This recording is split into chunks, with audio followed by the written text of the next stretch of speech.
Estas ideas de los deícticos, de los rasgos de identidad, los retoma Weinberg pensando también en Michel de Montaigne. Y recuerden el Moamem, ¿no? Este es el mí mismo, el yo mismo.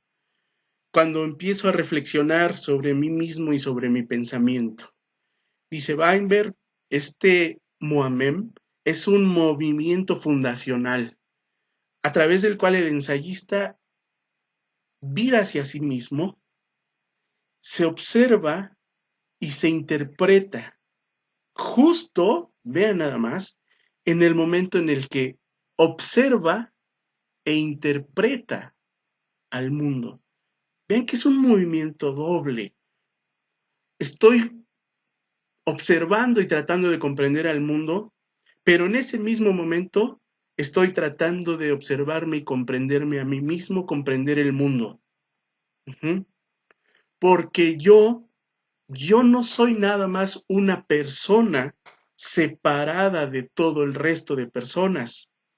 Yo soy un alguien que va arrastrando un nombre, un apellido, una comunidad, un oficio, una nacionalidad y una cultura en general que me hace voltear a ver todo eso al mismo tiempo que me volteo a ver a mí mismo.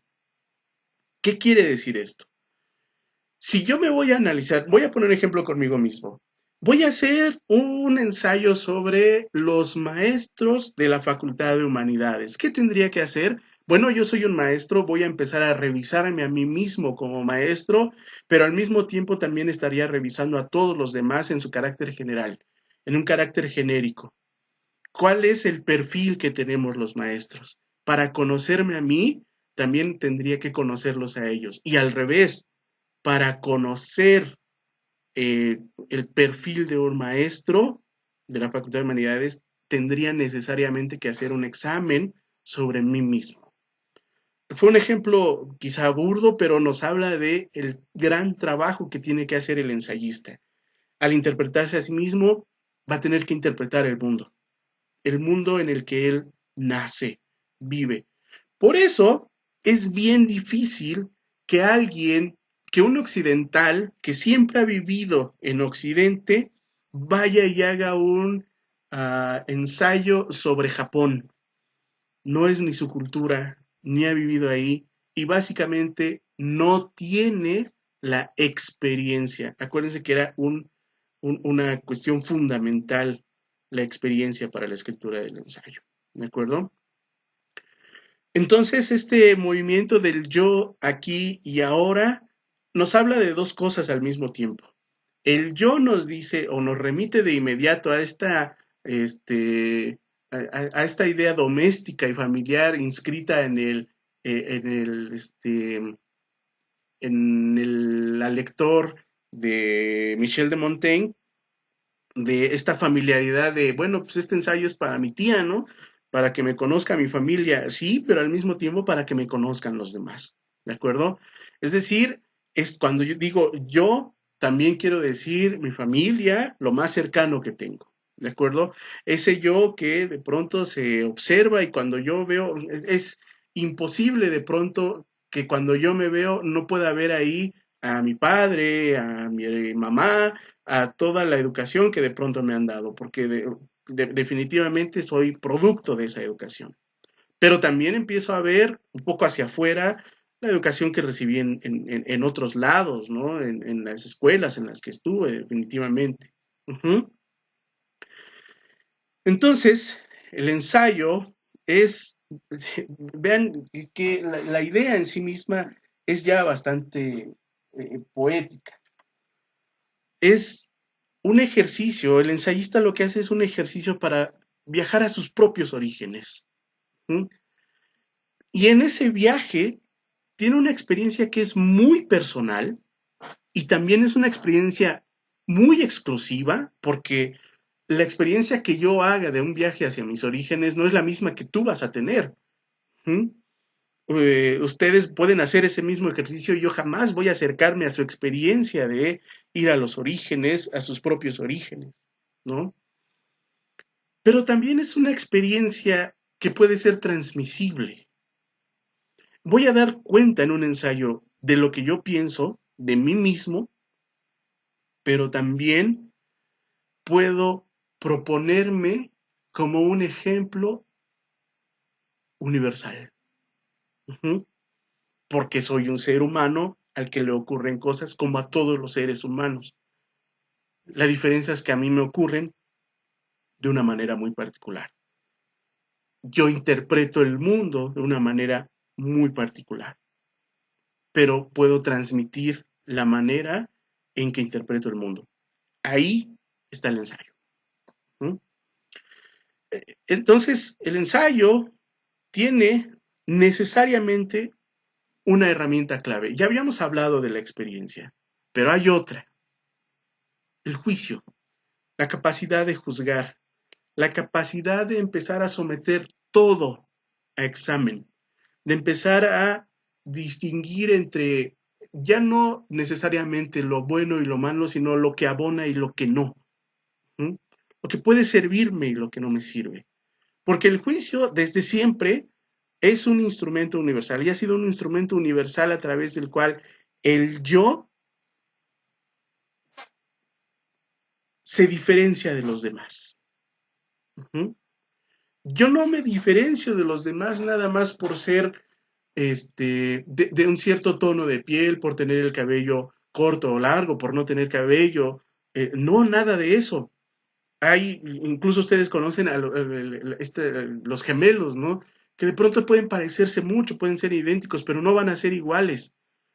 Razonan distinto, interpretan distinto, enjuician distinto cada uno. ¿De acuerdo?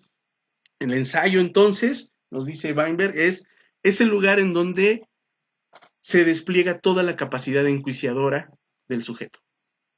Uh-huh. Ejemplos tienen un montón, ¿vale?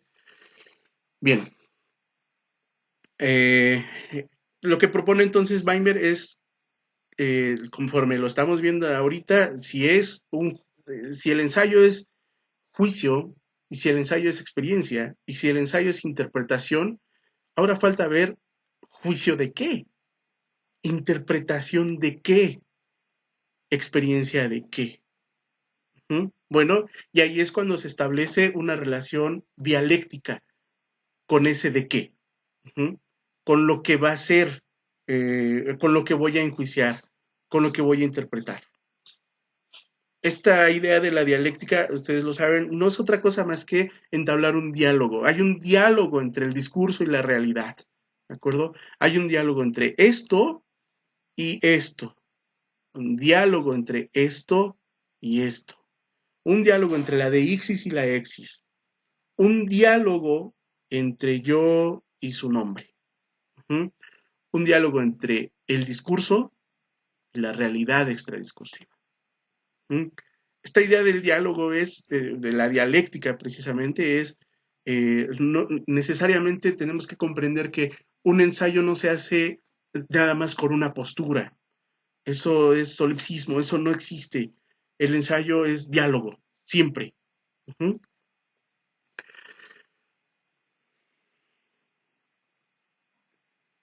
Hay algo bien interesante en el ensayo. Si un diálogo necesita por lo menos dos personas, una de ellas va a ser el ensayista, ¿están de acuerdo? ¿No? Pero el ensayista tiene que tener un nombre. Y aquí vean la importancia del nombre, la importancia de siempre firmar nuestros ensayos.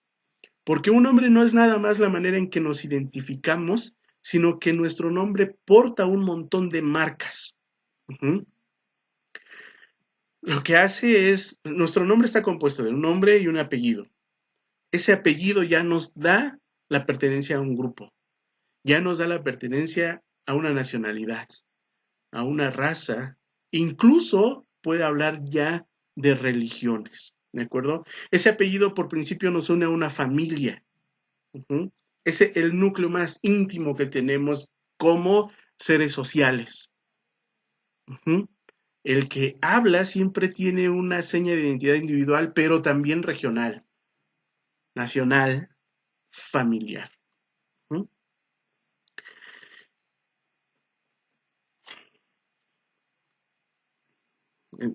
Estoy tratando de no prolongar mucho el video, ¿de acuerdo?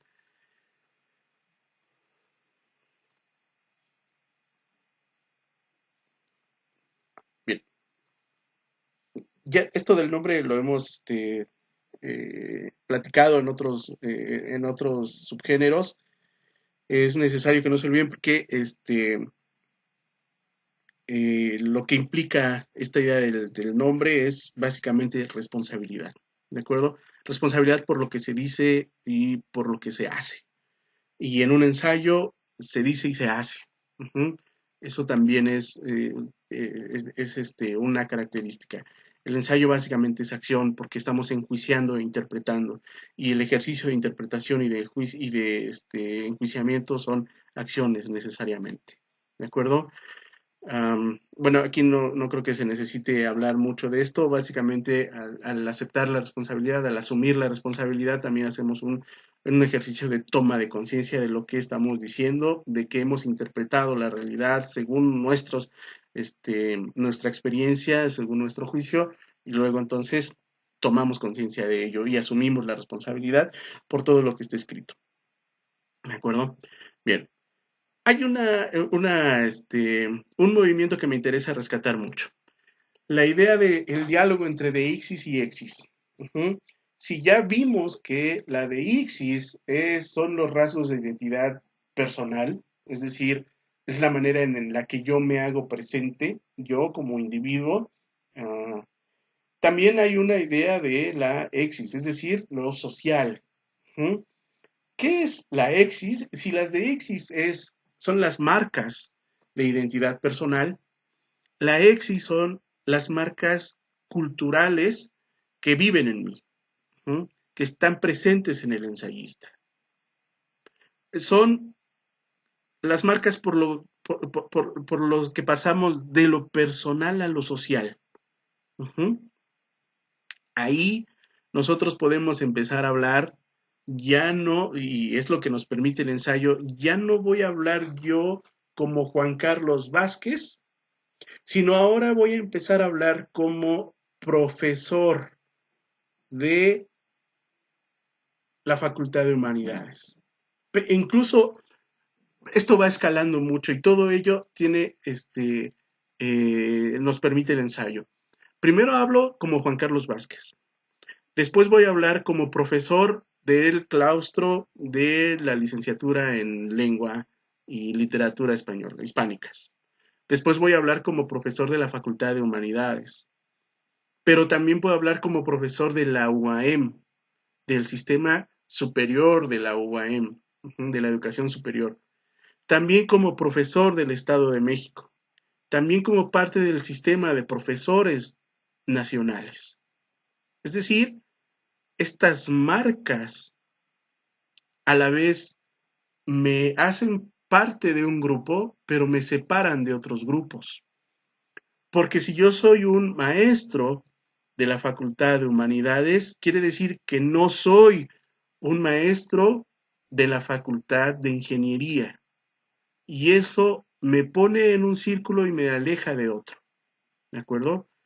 Estos son ejemplos burdos, pero me parece que reflejan bien lo que se quiere decir con de exis y exis. ¿De acuerdo? Por ejemplo, ustedes pueden hacer ese mismo ejercicio. eh, ¿Dónde viven ustedes? El espacio en donde ustedes viven, la colonia en donde viven, los hace pertenecer a un lugar, pero los hace ser diferentes de otro lugar, los hace alejarse de otros lugares. Incluso, y puede funcionar a manera, no necesariamente de ensayo. Vean, los que viven en el Cóporo, los que viven en la Retama, los que viven en Santa Bárbara, ¿no? ¿Qué les decimos a veces a manera de broma? Que va a sacar el cuchillo, los que viven en Tepito. Es decir, hay una manera en la que ya nos vamos a identificar, incluso a nivel nacional, ¿no? ¿Cómo nos conocen en el extranjero, en México, con el pinche mariachi, ¿no? O con estas monitas, las chinas poblanas, ¿quién chingado se viste así ahora? Nadie de pronto, ¿no? Y sin embargo es una imagen que ya tenemos, que ya se tiene hacia afuera. Vayan hacia el Cono Sur y lo más representativo de México es el Chavo del Ocho, ¿no? Esos también son marcas de pronto de éxito. Todos esperan que vayas a pedir una torta de jamón de pronto, ¿no? En fin, esa es la Exis, esas son las marcas que ya tenemos internalizadas y que hablan de nuestra cultura y hablan sin que nosotros hablemos, ya las llevamos siempre, ¿de acuerdo? Pero esto, el ensayista no lo tiene que apartar, al contrario, el ensayista lo que hace es asumir que ya tiene esas marcas, lo que tiene que hacer es trabajar esas marcas y empezar a interpretarlas, a cuestionarlas incluso, ¿no? Es decir, ¿por qué estamos marcados de esa manera? Vean el ensayo este de Galeano, ¿no? Lo que empieza a hacer al principio es muy duro con los extranjeros, pero ya hacia el final también dice, bueno, Latinoamérica también ha tenido la culpa. A veces ha sido muy mensa y se ha dejado, ¿no? A veces ha sido muy inocente. Ujú. No ha visto por sí misma de pronto a veces, ¿no? Entonces, él también es duro de pronto a veces cuando interpreta, aunque al principio es bastante considerado. Ujú. Entonces, no podemos distanciarnos de lo que nos rodea, porque siempre nos va a marcar, siempre. Ujú. Ah, algo que puede parecer un ejemplo un poco sacado de tono, pero que puede significar, ejemplificar muy bien lo que quiero decir, es que en algún momento ustedes conocen a Federico Nietzsche, ¿no? Y Federico Nietzsche de pronto empezó a escribir, a juzgar la idea del cristianismo, ¿no? Empezó a escribir que era básicamente una religión para débiles, que era una religión que se basaba en la compasión, tenía mucho desierto, bla, bla, bla. Pero alguien, algún crítico de Nietzsche dice, básicamente él lo que hizo fue empezar a juzgar el cristianismo porque no tenía otra manera de alejarse de él, ¿no? Es decir, él sintió por algún momento los pasos del cristianismo en sí mismo y para alejarse de él empezó a juzgarlo, a cuestionarlo, hasta que logró irse un poco hacia un lado. Es lo que tendríamos que hacer nosotros de pronto, ¿no? Sacudirnos estas marcas, no para alejarnos necesariamente como Federico Nietzsche, sino para reconocernos en ellas mismas. Al final es lo que tenemos. A partir de ese reconocimiento es que vamos nosotros a tener clara una toma de conciencia de quiénes somos, es decir, de nuestra deixis, y en dónde estamos y quiénes somos socialmente, es decir, de nuestra exis. ¿Mm?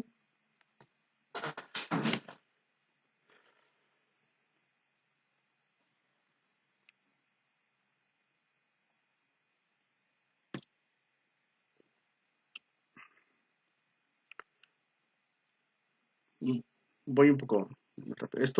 Todo esto ya vamos, lo más importante es lo que voy a tratar un poco de, de abarcar, ¿de acuerdo? Aquí solamente un ejemplo un ejemplo, perdón, una explicación de por qué se llama, este texto de Liliana Weinberg se llama El ensayo entre el paraíso y el infierno. Bueno, básicamente porque dice que el ensayista tiene dos caminos, o el infierno o el paraíso. El infierno para un ensayista implicaría precisamente una literatura sin lectores, el silencio, la no lectura, los mirones, pues, que nada más llegan a verla ahí, y no opinan, no hacen nada, ¿de acuerdo? Un poco los maestros también nos enfrentamos a este infierno, ¿qué opinan de esto? Y parece que la Virgen les habla. En fin, la soledad clausurada, el espacio social quebrado, es decir, cuando no hay diálogo, es el infierno. Uh-huh. Pero por otro lado, nos dice, ¿cuál es el paraíso? Bueno, el diálogo total, la inteligibilidad, la comprensión, la comunidad de sentido. El diálogo básicamente que se establece. ¿De acuerdo? ¿Cómo conseguir un lado u otro? Bueno, podríamos salir de este infierno del no diálogo a través de poner en perspectiva mi experiencia desde lo particular, ¿no? Si no hago esto, me voy para el infierno. Pero si todo esto empiezo a trabajarlo y lo someto a un juicio, entonces mi experiencia ya no se va a agotar en mí mismo nada más, es decir, solazarme yo mismo porque acabo de descubrir que el universo es redondo, sino que después voy a empezar a dialogar con lo universal. La experiencia entonces, mi experiencia particular, a través del juicio tendrá un toque, una trascendencia universal. A partir de ahí, llegamos al paraíso. Uh-huh. O se lleva al ensayista a la interpretación, el paraíso. Hablábamos del juicio hace un momento, vamos a hablar ahora de la interpretación. Uh-huh. Esperen. Bien.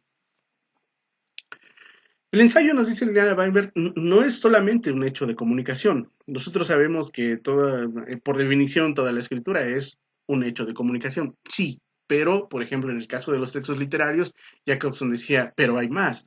No es nada más un acto de comunicación, sino también un acto de expresión, un acto en el que importa mucho la forma en que uno se comunica. ¿De acuerdo? Um,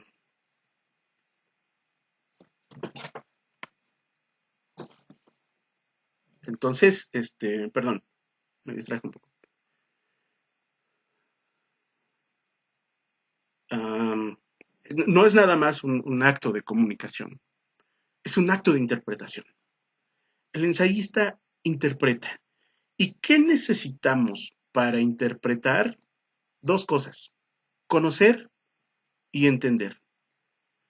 Conocer son operaciones, perdón por la hice creo que de noche. ¿No? Conocer es una operación vinculada al conocimiento, a las operaciones lógicas. Entender está ligado a la intuición, a la comprensión. Son dos palabras que a veces tomamos como sinónimas, pero tienen una separación clara. Al respecto pueden leer, saber, conocer de Luis Villoro.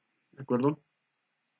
Bien, aquí no nos interesa abundar más, solamente podemos decir, conocer es un proceso de conocimiento ligado a nuestro proceso lógico, nuestro entendimiento lógico, y entender es la intuición y la comprensión, la serendipia, de que muy pronto. Ajá. Conocer liga al ensayista, nos dice Liliana Weinberg, a la indagación conceptual y a la crítica. Es decir, nos ofrece todo lo técnico y lo científico de un ensayo. Nosotros establecemos estos rigores científicos, técnicos, a través del conocimiento. Y entender liga al ensayista a la metáfora, al símbolo, a lo literario. ¿De acuerdo? Esto nos lleva precisamente a la idea de la interpretación. ¿Qué es la interpretación?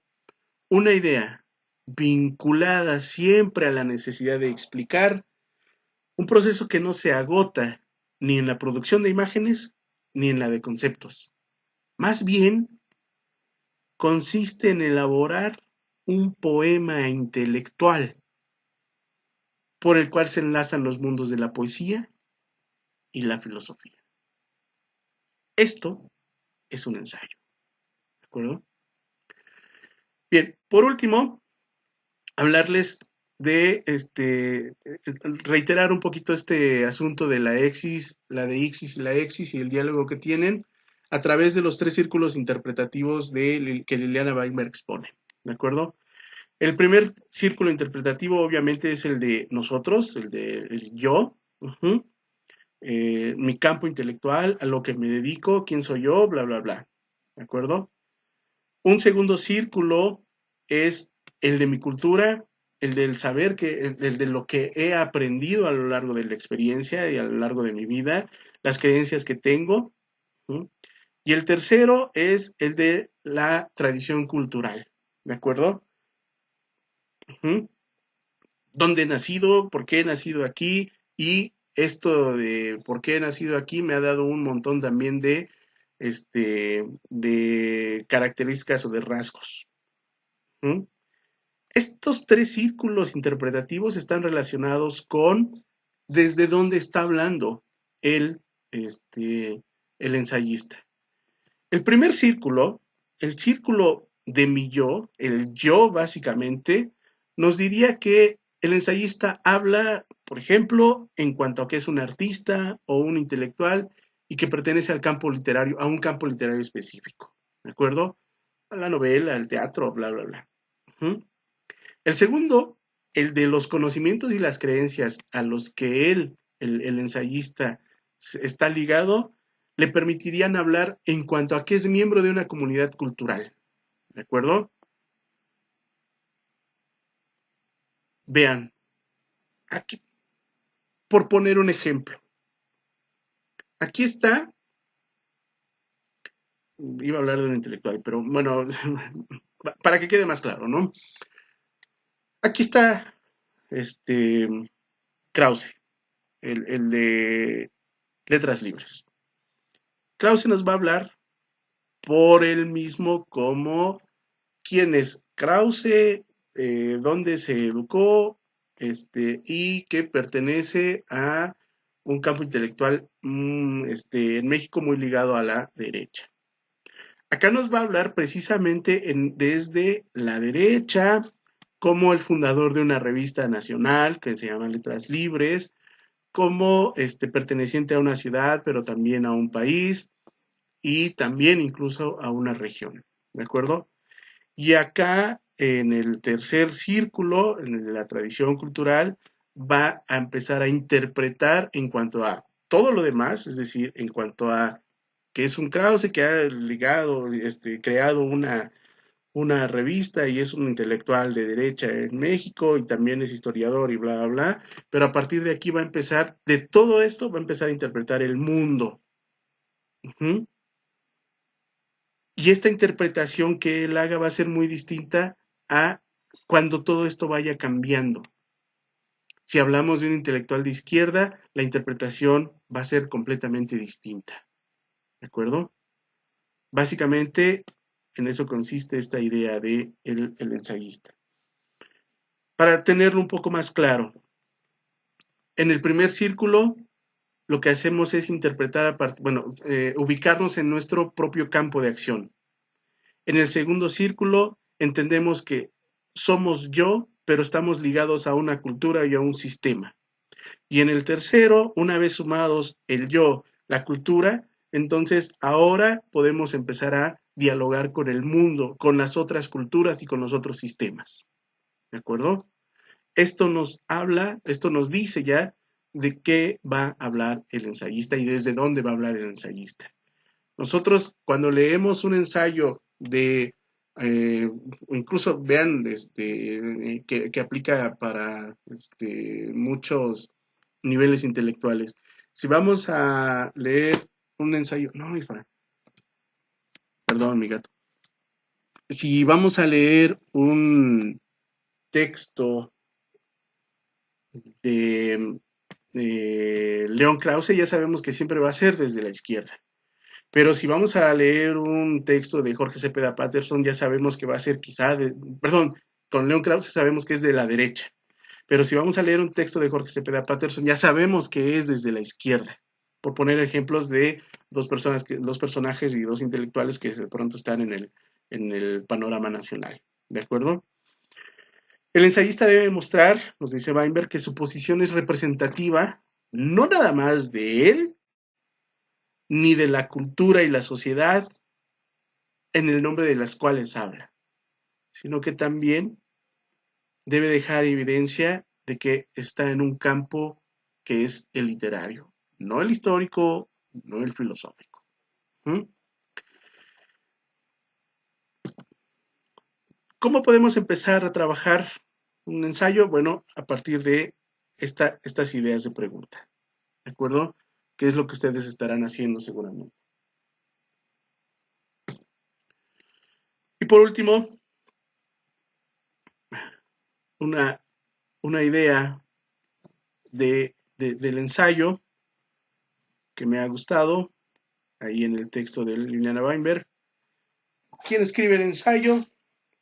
El autor del ensayo es alguien que es uno y a la vez es muchos hombres, hecho a la vez de inconstantes ayeres y mañanas, y obligado por tanto al ejercicio de la memoria, la comprensión y la imaginación. El autor del ensayo es entonces un yo en el ejercicio de reconocerse como unos otros, y que necesita, por tanto, interpretar su situación y su nombre. ¿Qué quiere decir? El ensayista siempre empieza hablando de yo y termina hablando de nosotros, porque como les dije hace un momento, el ensayista no es nada más, no pretende interpretar su realidad en tanto a que le afecta a él como persona, sino la realidad que afecta a los que se parecen a él, porque no puede hablar de otras personas que no se parezcan a él, ¿de acuerdo? Porque él solamente va a hablar de las personas a las que podría representar por las características que él tiene, ¿de acuerdo? Luego entonces, por eso es muy interesante y muy importante que nosotros antes de leer un ensayo también sepamos de quién es ese ensayo, porque así podremos saber quizá antes de leer el ensayo desde dónde nos está hablando, a quiénes va a representar, portavoz de quién es, ¿de acuerdo? Entonces, tengan mucho en cuenta eso cuando se acerquen a la lectura de los ensayos. Esto es más o menos lo que recuperamos de Weinberg. Espero que no tengan muchas dudas. Si tienen muchas dudas, con el tiempo se les van a quitar. Es decir, el ensayo es uno de esos géneros que no se comprenden con una lecturita o dos. Para comprender el ensayo creo que tendremos que leer muchos ensayos y yo los invitaría a eso. Ya les dije algunos de los textos que podrían ustedes leer, en donde vienen muchos ensayos que podrían abrirnos un poco el panorama de eso. De ahí todo lo demás, pues a veces son características, a veces un poco vagas, ¿no? La extensión no tiene nada que ver si es un ensayo largo o corto. Vean el ensayo de Galeano, que es un super ensayo, pero hay ensayos muy cortos. Vean la antología del pan, ¿no? Muy breves de pronto. Y eso no interesa, sino interesa el ejercicio de interpretación y de enjuiciamiento que está haciendo y el reconocimiento de sí mismo y de lo que le rodea el propio ensayista, ¿no? Eh, una frase que viene también en el texto de Liliana Weinberg, que es muy interesante, es que el ensayo es una ventana, una pintura y un espejo.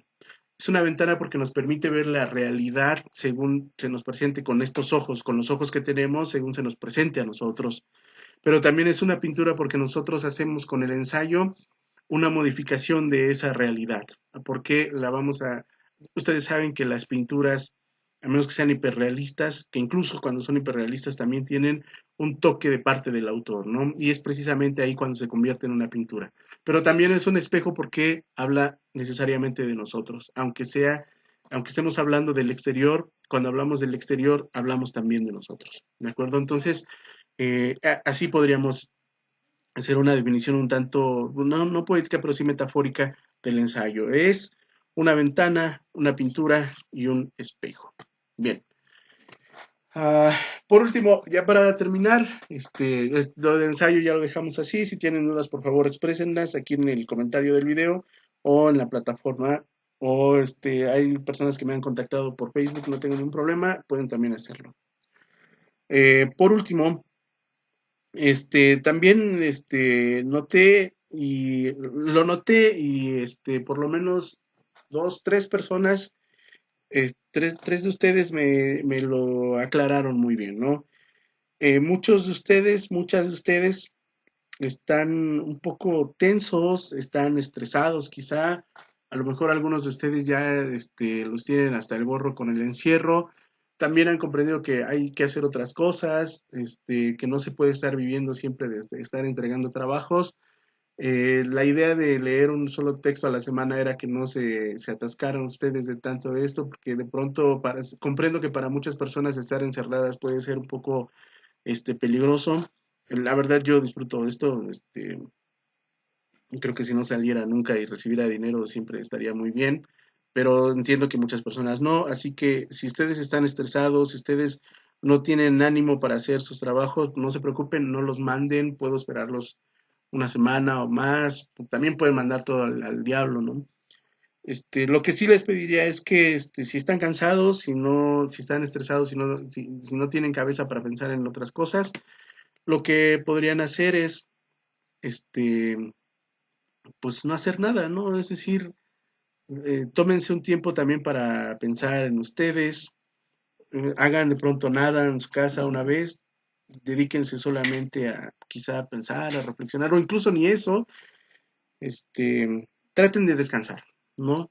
Yo puedo recibir sus trabajos a la hora que sea, cuando sea, así que no se preocupen por cumplir con una fecha. Todos los trabajos que me han mandado fuera de tiempo los he recibido sin ningún problema, y ni siquiera les he dicho, oye, me lo regresas tarde, no, los he leído y se los he regresado. Y el afán no es que ustedes se estresen, el afán es más bien que sirvan estos momentos para que ustedes reflexionen. Incluso podrían hacer un ensayo sobre su situación ahora, ¿no? Y bueno, eso sería todo. Deseo que todos estén muy bien y nos escuchamos la próxima. Si tienen dudas ya saben. Y la próxima semana les hago retroalimentación de los trabajos que llegue y espero también si van a llegar más trabajos, ¿de acuerdo? Por lo pronto, si ustedes quieren tomarse un descanso general o algo así y se ponen de acuerdo, también pueden decirme, oye, danos una semana de vacaciones o danos algo así, no esperes nada y ya, ¿no? Sigo atento a sus comentarios, si quieren seguir así, si están trabajando bien, los que quieran seguirle, no hay ningún problema, todos seguimos en la misma línea. Así que descansen, bonito fin de semana.